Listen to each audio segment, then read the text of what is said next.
Okay, time for another enclosure upgrade video. I apologize for a little bit of background noise. The dryer's going and I have a puppy crying upstairs who we're going through potty training right now, so he wants to be let out of the kennel. So I already did one about this guy. This is Apache, our male northern Ocean County pine snake. When he got out of quarantine, he was in a little 28 quart-ish thing. Actually, he was in a smaller thing than that. He was in like a large shoebox because he was still really small when we got him, and then we moved him to a 32 quart container. Since then, he's moved up to a 41 that went, quietly through the night, like 2 ships passing, nobody knew. And now we're moving him up to the adult colubrid rack, which is the giant Christmas tree tub sweater box rack. I guess it's not a Christmas tree tub because those are really tall, but this thing is 4 feet long. This is the size of most large freedom breeder racks, but the only difference is I make them myself because it's cheaper and I think it still looks pretty good. They're clear all the way around, which lets the photo period that I have in this room work really well. It doesn't have UVB. I know that's an argument for another day that we're not going to talk about, but they do get 12 hours of light, so they get a true photo period in here, and they have much more room than a lot of people keep snakes in racks. So, hey, Apache, what's up, buddy? So yeah, there he is. So this guy, the bedding is a mix of play sand. Hey, don't you go. Where are you going? Don't you go anywhere. Get back here. Get back here. The substrate is a mix of play sand, cypress, and organic without fertilizer. That is the key part of that one. Organic without fertilizer topsoil. Apache, I swear to God, Apache, don't you do it. Don't you do it. Normally they'll go and they'll immediately go hide in their new hides over there, but Apache's always been very enigmatic and curious, so I may end up actually just grabbing him and talking about the enclosure a little bit if he goes for another little run here. But a lot of these guys, pretty much all pine snakes, and yes, obviously it varies a little bit with like humidity and amounts, they pretty much all come from fairly sandy soil. Because it really works really well for burrowing. Although a lot of times the burrows they use are actually like old pocket gopher burrows that they usually end up hiding in, but they do usually come from some amount of sandy soil. So that play sand makes a nice way to kind of aerate it, makes it good for burrowing. Obviously you have this huge water dish, dollar store dog tree bowls, Dollar Tree dog bowls. Can't go wrong with those, highly recommend. Dishwasher safe, hand washable safe, works well. They can be disposable to a degree because they're $1, works pretty well. Got to get some stuff in there. Got to have rocks for something for them to rub against and for them to interact with. Got to have some branches, a variety of fake plants, all sorts of crazy fun stuff. And yes, I am still keeping, yep, there he goes. He's going off for, yep, there he goes. All right, so Apache, there he is. And actually, we're going to move Hopi, the Louisiana pine snake, to one of these two. Her boyfriend still just a little small, so we're going to wait to move him around. I have some other snakes moving around, upgrading, changing rooms, all that other good jazz. Yep, okay, there he goes, finally. So just want to do a quick little update of, kind of our way of, just giving them a little bit extra, nothing too crazy, just a little bit extra. So there he is. There's under him. Let's see, here he is. Let's see. Here we go. Hey, buddy. There's some sphagnum moss tucked away in there.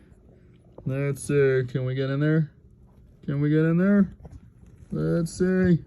Yeah, he's moving around. That's okay. So there we go. That's his little thing. Oh, also just mentioned this is a really cool. It's like a little page box thing for like a desk that we pick up at Target every year for back to school time. They're only like $3 to $4. Super great. Again, machine washable, easy to clean, fairly inexpensive to replace, and much larger than a lot of the kind of commercially found hides. So there we go.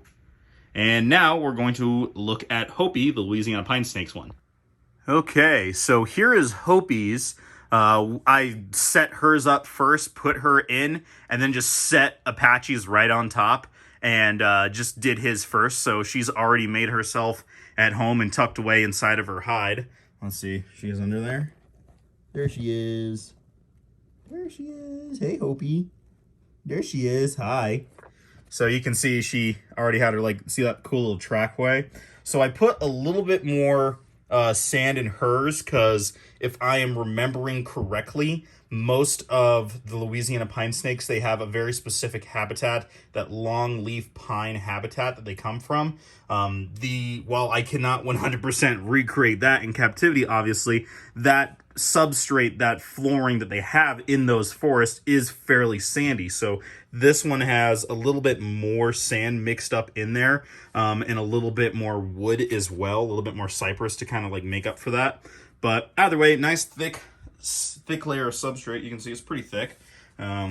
Big water bowl again, plenty of like plants, trees, rocks for them that can easily be changed out, moved around for all sorts of different versions and times of enrichment and, you know, just interactivity with all that really fun stuff.